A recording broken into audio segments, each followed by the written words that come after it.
Kalau bongkar itu per karton ya. Kalau bongkar per karton. Abang sekolah nggak?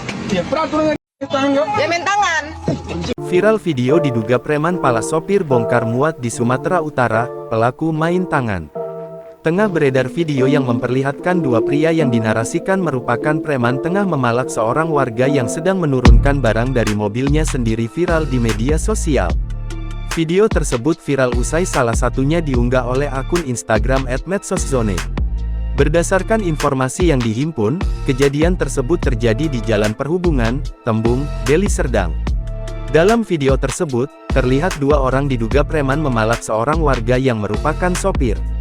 Disebutkan, pelaku meminta paksa uang dengan beralasan bongkar muatan.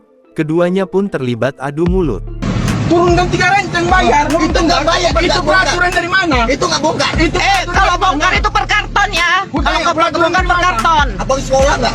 Ya, peraturan dari mana? Abang sekolah. Kenapa? Yaudah, nggak. Arti bongkar kayak mana bongkar? Tak dikasih, pelaku pun melakukan kontak fisik dan disebut memukul mobil sampai penyok.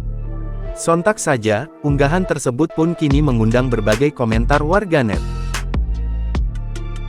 Download Tribun X sekarang, menghadirkan lokal menjadi Indonesia.